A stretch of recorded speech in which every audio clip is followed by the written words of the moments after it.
迎着霜，你的跟紧我这片土壤，追着浪，我的夜飘过万里边疆，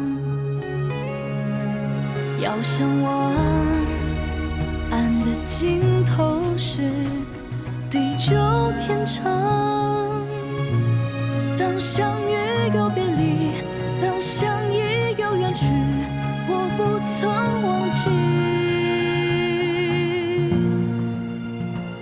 剪影刀光，划破斑驳的天空，落下的梦，破碎在风中，长风破浪，看千帆横渡桑田沧海，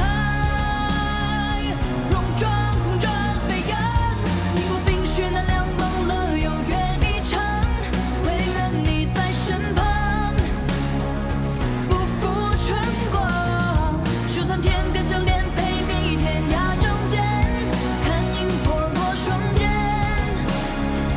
红尘无悔无憾。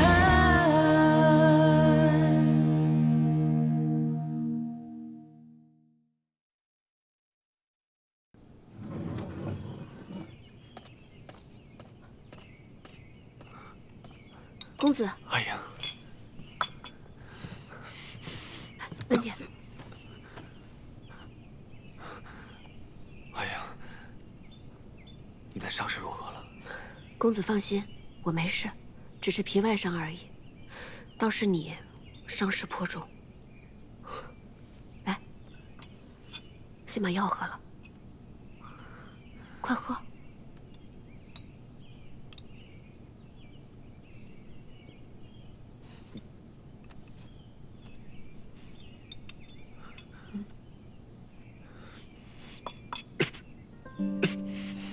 哎呀，我的伤没关系，我们速速会合大军，回到瀛州去，好不好？不行，公子的伤势我已经问过桃子还有那些医士了，他们都说务必要好好休养一段时间。哎呀，便是养伤，也不能在此处养伤啊。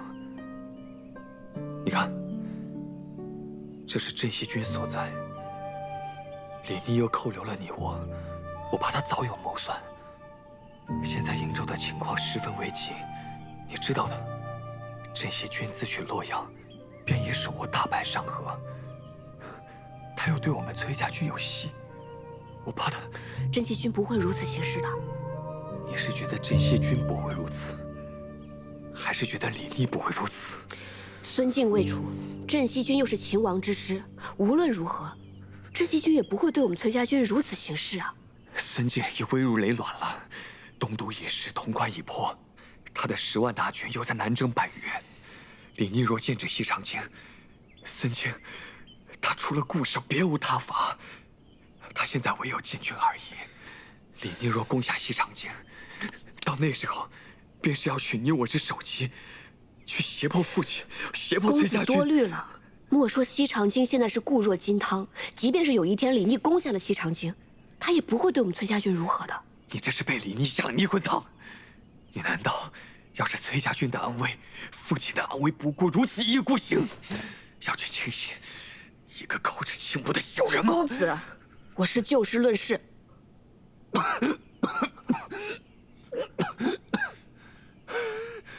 公子伤势未愈，还是静心休养为上。哎呀，哎呀，公子，公子，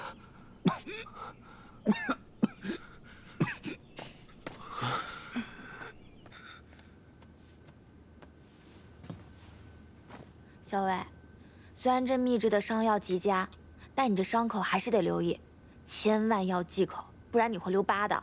好了，知道了。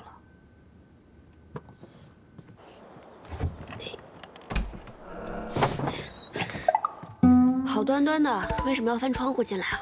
哎，刚刚进来的时候撞见了桃子，她又不让我带外事，于是我只能翻窗了。你看我给你准备的什么？堂堂皇孙，我还以为是什么宝物呢，就是几张烙饼啊。其实呢，还有一碗肉想让你卷饼吃，不过我刚才在窗外听见桃子说你要忌口，不能吃荤腥，于是我就把肉吃了。你呢，就凑合凑合吃个饼吧。这饼有什么稀奇的，还值得皇孙巴巴拿来？稀奇嘛，倒也没有，只不过知道你食欲不佳，特地为你烙的。既然吃不了肉，那就蘸点蜂蜜吃吧。这可难得了，这是哪儿来的蜂蜜啊？下午啊，我在山边岩石下发现了一个蜂巢，于是我就跟老鲍去把它给摘了。这碗蜂蜜啊，够你吃好些天了。你养伤要吃药，吃药苦的话，你就就着蜂蜜一起喝吧。嗯。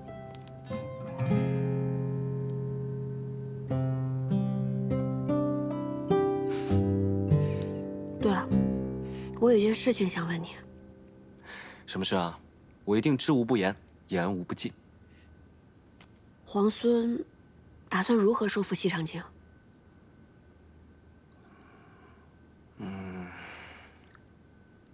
如果我告诉你，我一筹莫展，你信不信啊？我信啊，换作是我也会一筹莫展。西长京乃国朝京都，太祖征10万民夫，修筑16年，固若金汤。孙敬，当世名将，曾经3城高济，他守城的本事，可比咱们攻城厉害多了。何况攻城本来就比守城要难得多。而且，孙敬这个人冷酷凶残，几乎无懈可击。你说，我能不一筹莫展吗？现下他派大军征战百越，又派大队人马北上瀛州，其实他可用之兵并不多。那也有10万禁军，留着守城之用啊。禁军原本是天子亲将之师，可以动摇吗？当初就是禁军反了，要不然孙敬能凭一己之力颠覆朝纲，弑杀先帝，杀诸王吗？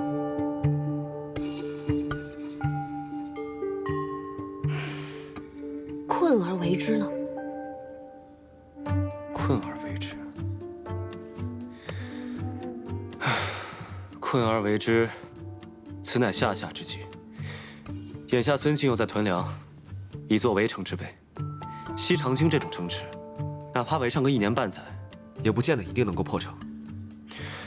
彼时，孙敬肯定已经召回征百越的大军，来个前后夹击。到时候就算我们联手，也未必能胜此一举。如果我有一个计策可以破城，那皇孙愿不愿意答应我一件事呢？你愿意留下与我共破西长京？哼，你是想围魏救赵，以解瀛州之困是吧？如果能破西长京，或是逼得孙敬把围困在瀛州的兵马调回，那瀛州之围自解。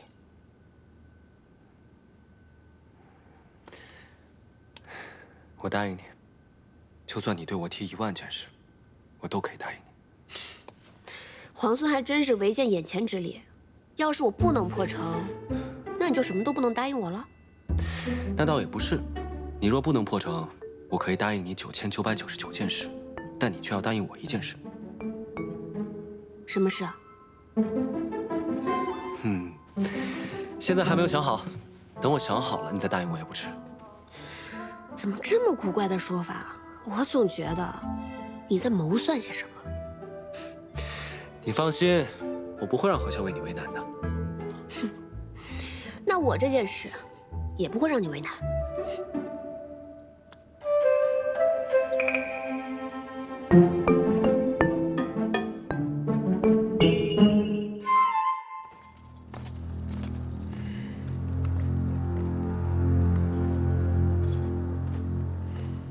三郎，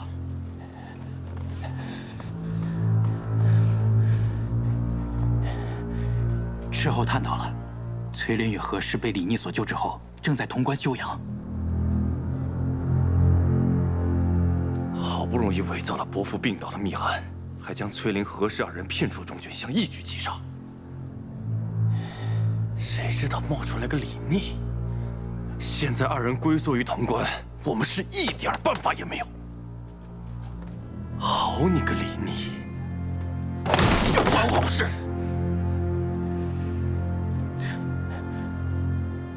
三郎别急，崔林与何氏的兵马所剩无几，崔家大军也被阻在途中，他们必不可能一直留在潼关。只要我们耐心等待，总能寻得机会再下手。传我命令，就在潼关附近扎营。还有，让斥候严密地探查崔林还有何氏的下落。一旦二人离开潼关，便是他们的殒命之时。是。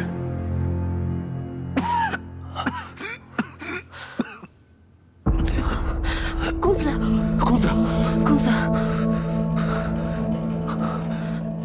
你倒不如哪怕他把我杀了。你听我说，如果能和镇西军一起携手破城，那瀛州之围立时便解啊！镇西军不可轻心，况且西长京，一旦有人知晓你的身份，那是何等凶险的事！公子，孙敬他素为当世奸雄，但他孤傲自大，他绝想不到我和李密敢独自潜入西长京的。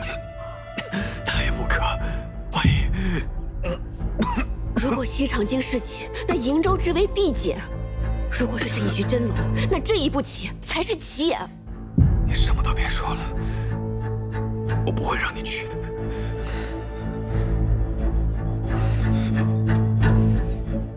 公子心系瀛州，但又担忧我的安危，可我居意已决。公子你放心，就算誓不协议，我也定能安然而返。阿英，我出言恳求，你能不能不要走？公子，阿英，我实在是担忧你。你若是失陷在西长京，你要我怎么进富帅？你若是真的失陷在西长京，我万死莫赎。公子，我意已决。阿寿，照顾好公子。阿英，公子，你不如拿把刀，现在就把我给杀了，让我眼不见为净。倒也不至于。好好，你刚才是告诉我，你打算和何氏一起乔装打扮，潜入西长京，谋取夺城之事。对啊，对呀，你还和我对呀？行，我现在就去找绳子，把我自己给绑了。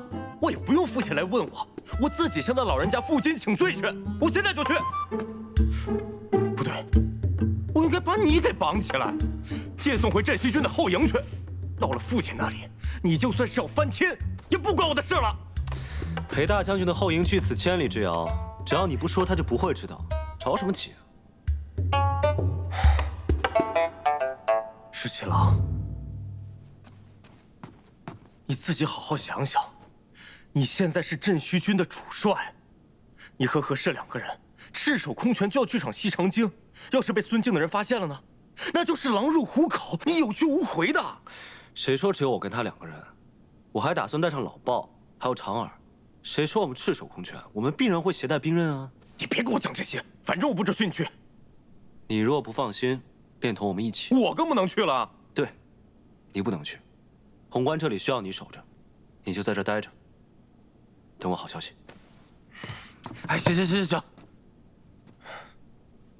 潜入西长京之后，你有何谋划？作何打算？没有谋划，见机行事。什么？骗你的！你放心，肯定有谋划。就算出了事，我也会找机会脱身。但是潼关这里需要你，在这儿守着，其他你放心。你知不知道，如果你失陷在西长京的话，我是根本没有办法救你的。到时候他们肯定会拿你威胁整个镇西军的。那是自然。你放心，万一我真的被孙敬抓到了，我都替你想好了。就说你早有不臣之心，若是杀了我，你裴某必称帝以谢之。我保证，孙敬一定会气死。孙敬没被你气死，我已经被你气死了。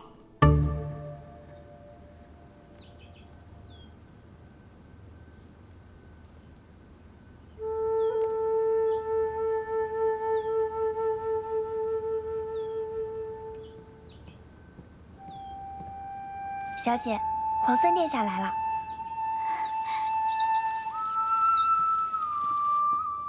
见过皇孙。顾小姐客气了。秋翠，快倒茶。顾小姐，此番前来有一件事情想要拜托顾小姐。皇孙客气了，如有所命，无所不从。顾相身在京中，我想请顾小姐赐我一信物。我想遣人入京，与顾相商谈收复西长京里应外合之事。若无信物，恐怕难以取信顾相。皇孙既要遣人入京，想必是心腹之人。既然如此，也不需什么信物了。婉娘愿亲身前往。不可。去见顾相已是无奈之举，不能再让顾小姐涉险。皇孙匡扶天下，如今收复西长京，匹夫有责。婉娘虽为一介女流，也愿为天下大业略尽绵薄之力。家父忠于国朝，苦孙贼久矣。不论皇孙有何谋划，家父定会倾力相助。潜入西长京，一旦被识破，便会危险重重。皇孙想必会让谢大哥、鲍大哥诸人入京，他们都是久经沙场、机智勇猛之人。婉娘扮作家眷，料来无妨。便是万一出了纰漏，婉娘定会自裁，绝不连累众人。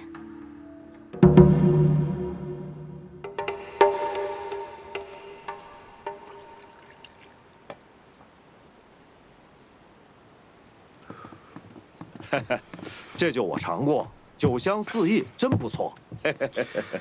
这酒是泸州的，为何要千里迢迢运到西长京啊？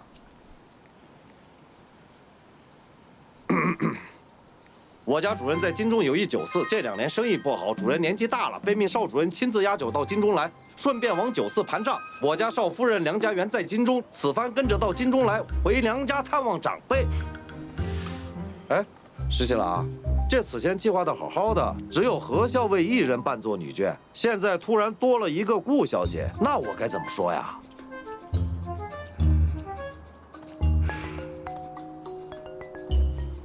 只能说是我妹妹了。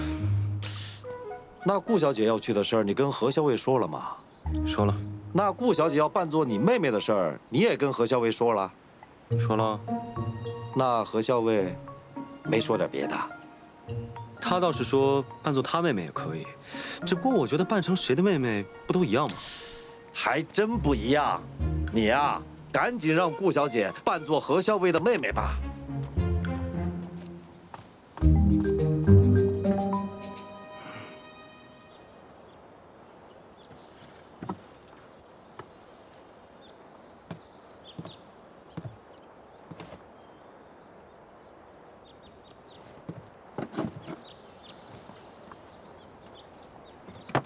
何校尉，你也去？是的，皇孙说顾小姐是主动请缨，令人敬佩啊。这是应为之事，何校尉过誉了。你我扮作姐妹，路上不用多虑，见机行事便可。准备出发了。皇孙也同我们一起坐车吗？不用了，我骑马，劳烦2位坐车了。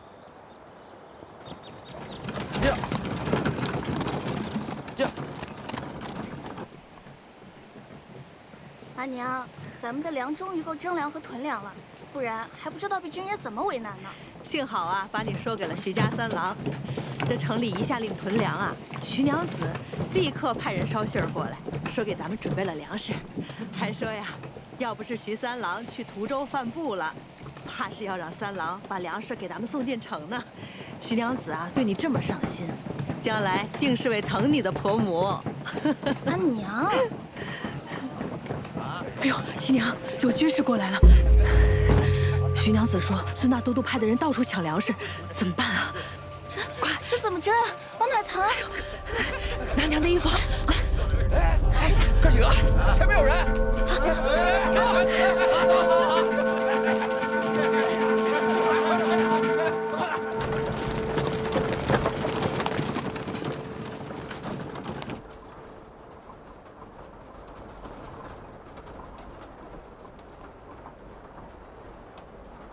顾小姐想问什么就问吧。你袖中剑上淬了毒吗？有毒，但也有解药。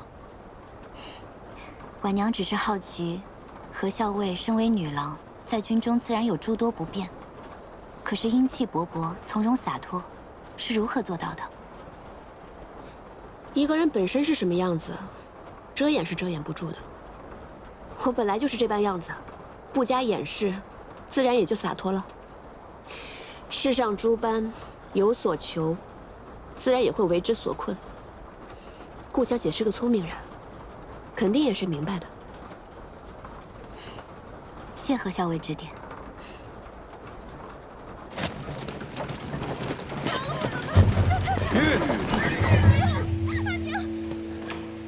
怎么了？前方离去，有人在喊救命！求求你们了，阿娘，阿娘，你醒一醒，阿娘！臭娘们儿，为了几袋破粮食，你敢咬我？今天不把你剁成几块喂狼，难解我心头之恨！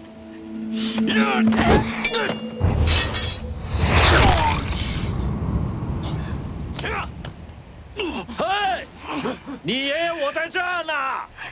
吃爷爷一掌！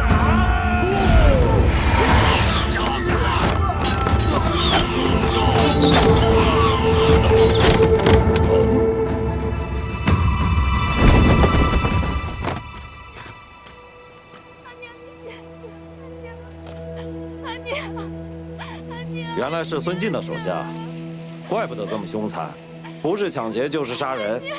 哼！阿娘，阿娘，你醒醒！阿娘，阿娘，阿娘，你醒了！阿娘，阿娘。阿婶，你没事吧？啊，对，是这些义士路过救了我们。多谢各位义士救命之恩。阿婶，不用客气，我们也是路过，路见不平拔刀相助。那些人也太坏了，不光抢你们东西，还滥杀无辜。那些可都是军士啊，恐怕会有麻烦。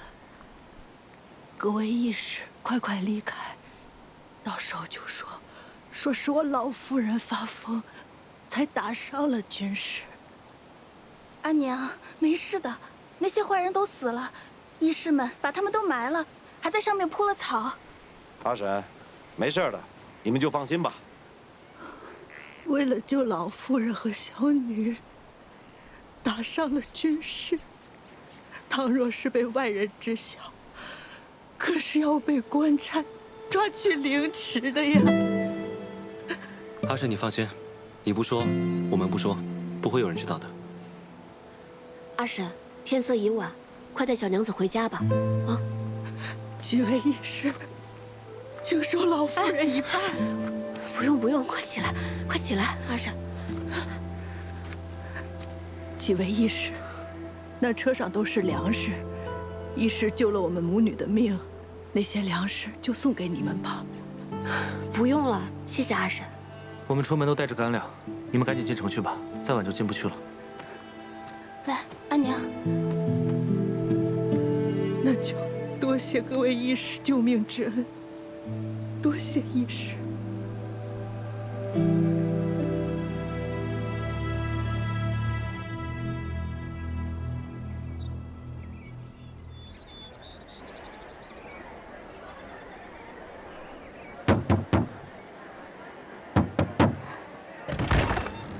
六小姐，你怎么回来了？一言难尽，快去通报父亲。六小姐，相爷如今身子不爽，此事不敢惊扰。我有要紧事，若是耽误了，你担当得起吗？六小姐能有什么要紧事啊？我去并州替父亲祭祖，匆匆赶回来，一定是有要紧之事。你一个奴仆将我阻在门外，不予通报，按照家规敷衍色泽，蔑视主人，你该当何罪？这六小姐从前都是个闷瓢葫芦，今天怎么突然厉害起来？哦，六小姐言重了，六小姐快请进，我这就去通传。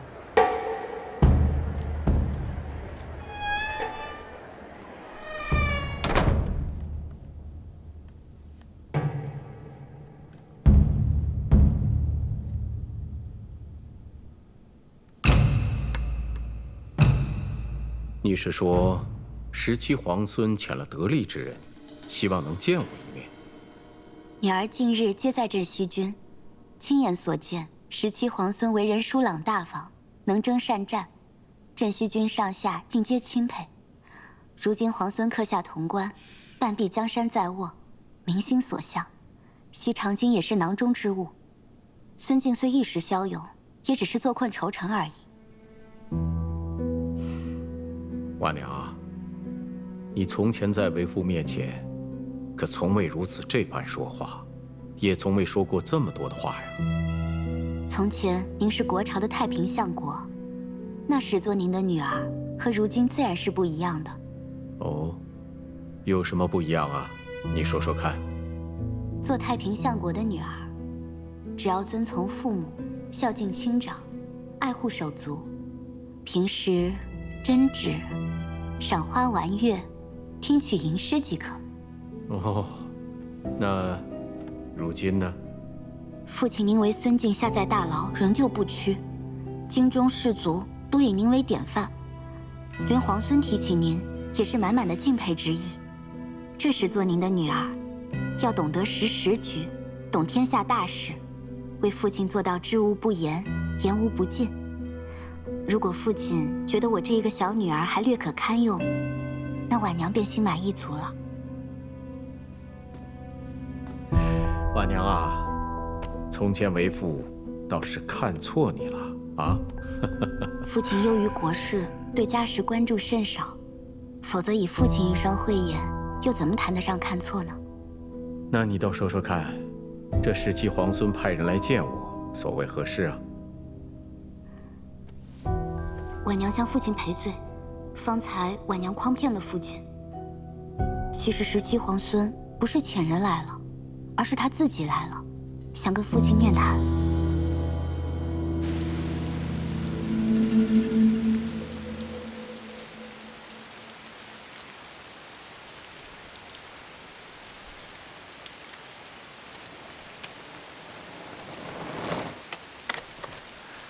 顾小姐，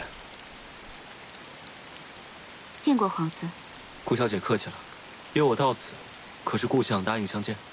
是，婉娘回家后向父亲说明了，皇孙已经进城，父亲十分欣喜，只想立刻亲身来见皇孙。可是父亲出狱后，孙敬一直派人严密监视，父亲虽偶能出府，可也时时有眼线跟随，府中更不知道安插有多少眼线。婉娘今日假作出城进香，特意相邀皇孙，还请皇孙想想法子，怎么能让父亲摆脱眼线，与皇孙见上一见。顾小姐请放心，这是自然。我回去好好琢磨一个法子，必然不会令孙敬的眼线起疑。多谢皇孙。顾小姐客气了，应该是我多谢顾小姐。皇孙进城以来，可还安然无虞？我等皆是久经沙场，这京中虽然危机四伏，但不算险恶。那婉娘就放心了。婉娘还有一事相求。请说。婉娘今日是假作来进香的，听说青云观神树灵验，折一枝回去浸泡沐浴，便可驱除百病。若不折一枝回去，只怕府里眼线生疑。可否烦请皇孙陪我去折一枝呢？那是自然。多谢皇孙。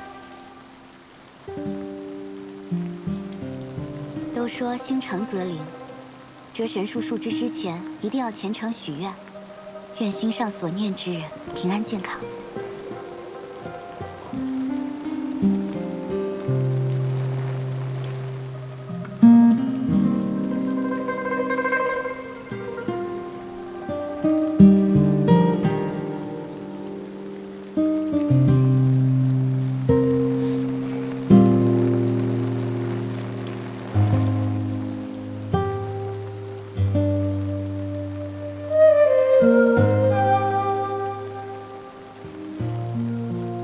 是这只吗？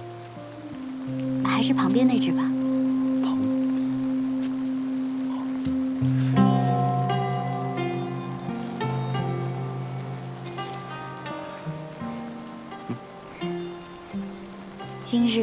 就多谢，真是多谢郎君了。无妨，顾小姐，以后叫我17郎就行。好，17郎。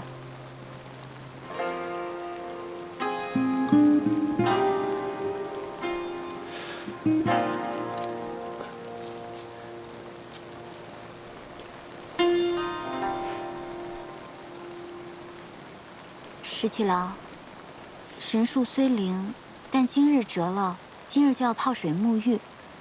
你若是想拿回去送给梁王殿下，恐怕有点来不及呢。我想送的人，就在这城里。都说这城外青云观的神树很灵，我一看，原来就是平婆树，枝叶确实可以镇痛驱毒。啊，我已经吩咐了店家，给你准备了1大桶热水，待会儿用它浸泡沐浴，对你的剑伤有好处。你去城外了？顾婉娘约我在青云观相见，说顾相现在可以出府，但不能出城，而且府里府外遍布眼线，他现在每出门都会被人尾随，所以我们要相见的话，就一定要想好办法。我倒是想到了一个好办法。这么快就有好法子了？那不得很快想出一个法子，好报你这折枝之恩啊！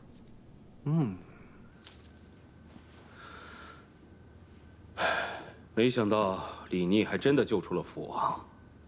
如今呢，他东取东都，拥兵潼关，还直逼西长京，眼看就要立下不世之功啊！眼下虽然我们失了先机，但有一个法子，可以扭转劣势。说来听听。大哥，父王作为先帝仅剩的血脉，又是王爵之尊，若是由父王继承大统的话，那是再名正言顺不过了。若是父王在东都登基称帝的话，国朝不是没有先例啊。谁拥立了父王，何时拥立了父王，那可远比什么攻占潼关、收复西长京重要的多呀！这是拥立之功。大哥，你是长子，父王一旦登基的话，你就是1等1的功臣，这东宫之位舍你其谁？再者，李逆手握重兵，屡屡立下了战功，但一旦父王登基了，他这战功就成了朝中大忌。二弟，你一番话，真令我茅塞顿开呀。只不过现在父王身在潼关，那个李逆又满腹诡计。那如果李逆不让父王移驾到洛阳，那又如何是好啊？此事还要劳烦兄长亲自前往潼关迎请父王。父王最是爱重大哥了，大哥若是亲自前去的话，父王定然欣然应允。李逆要是阻拦的话，那他就是不忠不孝。有理啊，此话有理。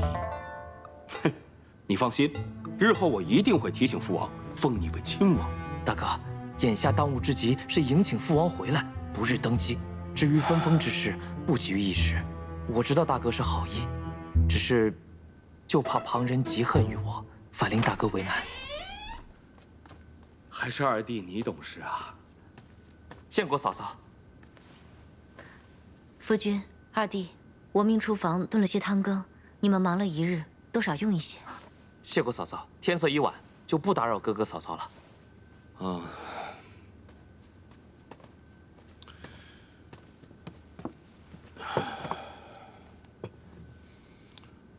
用一些吧。今晚二弟和你聊了许久，是不是出什么事了？没有什么，你不必多虑了。要是三弟在此处就好了，你们兄弟3人能够彼此扶持，有事啊也可以有商有量的。你这三弟长三弟短的，你把他当亲弟弟，他可未必是这么想的。其实三弟的心里一直很敬重你的，这否则也不可能让出洛阳。他那是心甘情愿让出洛阳吗？他是为了抢潼关攻西长京而已。你看他表面上一副谦恭的样子，实则呢是在处处抢占战功。你就是刚嫁过来的时候帮衬照顾了他几日而已，千万别受蒙蔽呀。好了好了，你先回去吧，我还有事情要做。回回去吧。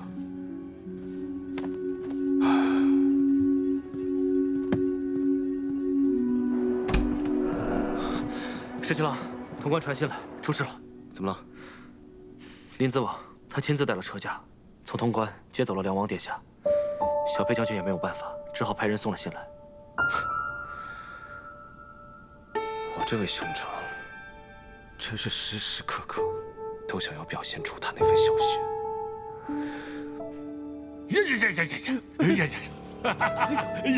赢了！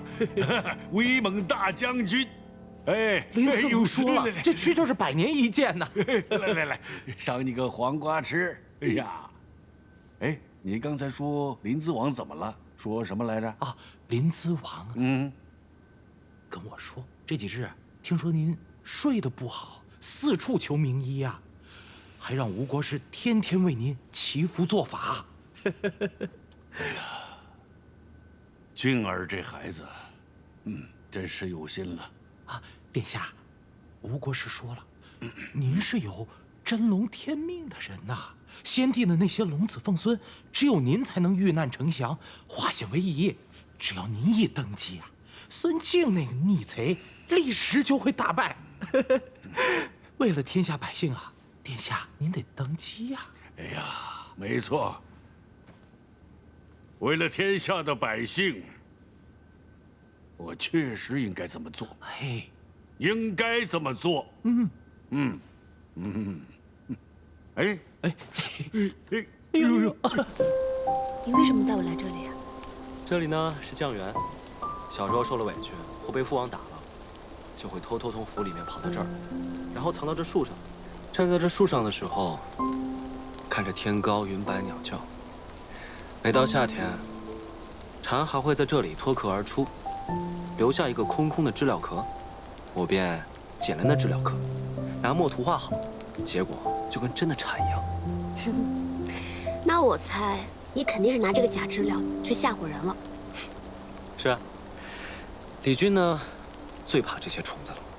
有一次，他把墨打翻到书上，却污蔑我，害得我被父王揍了一顿。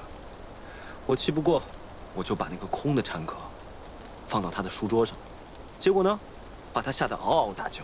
好了，这下他又去告状了，我又被父王揍了一顿。在我们瀛州也有一片小小的山坡，在树林后面。春天的时候，山坡上开满了野花。小时候，我经常牵着马躺在山坡上，看着天上的云慢慢地飘过。要是小时候能认识你就好了。那可不一定，也许小时候你还会觉得我讨厌呢。刚认识我的时候，你还不是恨我恨得牙痒痒。那时候你多坏啊，一脚把我踹到井里，害得我泡了很久的凉水。那你还把我踹到河里了呢。那我要不要现在给你打2下出出气啊？你把脸凑过来。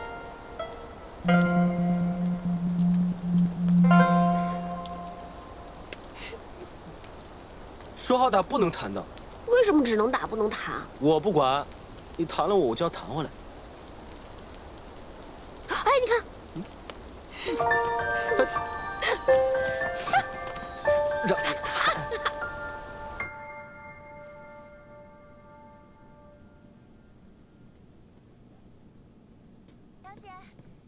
小姐，翠翠，小姐，我可算是见到你了。你怎么回来了？我不是让你留在潼关照顾梁王殿下吗？梁王殿下被接到洛阳去了，说是什么林什么我，就是梁王殿下的儿子，亲自带了兵马到潼关来接的。林子王啊，林子王把梁王殿下接走了。就是林子王。只怕这风浪又起。凭他什么风浪？小姐，你都已经回家啦。呀，这个香炉可真精致。那是父亲派人送来的。老爷对小姐这么好，那府中就再没人敢轻视小姐了。对于父亲而言，一个有用的女儿才是好女儿。咱们与顾相商议定了，明日便让顾小姐陪顾相出府。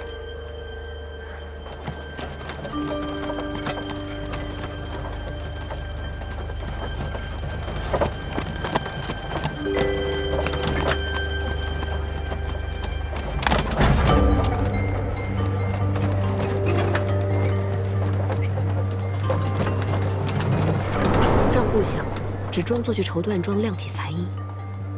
本店有各种绫罗绸缎供您挑选，里边请。柱子，哎，招呼客人。我来帮你量尺寸。父亲不喜外人触碰，还是我来替父亲量体吧。好，两位，良医请来这边。顾相进了内厢，屏风之后遮蔽众人视线，开始量体。我崔家军在京中有一旧时屈四郎，最善口技，让他扮作顾相和顾婉娘之声。这店中可有什么直中花样的料子？你看看，也替你母亲挑上1、2样。父亲，我觉得这样就还不错，但这宝相花纹似乎太老气了些。父亲，这件你看看，这件可以做夹袍。甚好，甚好。那我们就选这一样吧。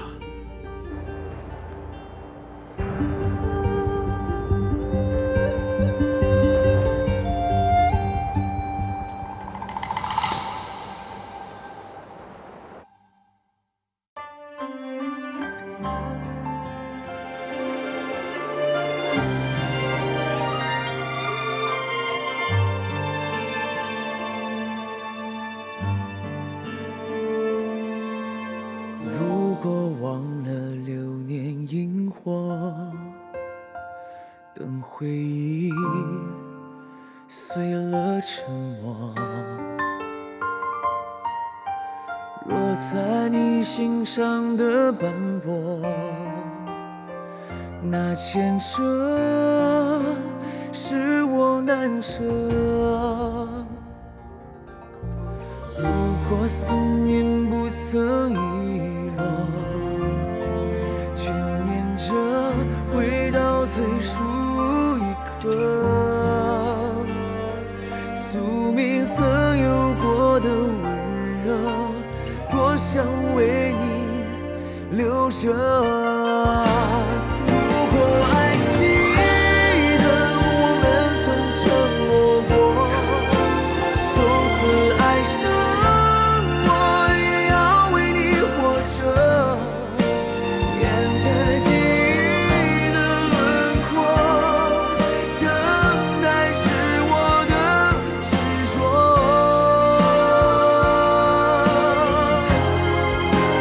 如果爱记得为你守的承诺，颠覆了因果，我会为你爱着，心也为了你割舍，一直等着你回应我。如果爱记得为你守的承诺，颠覆了因果，我会为你爱着，心也为了你割舍，一直等着你回应我。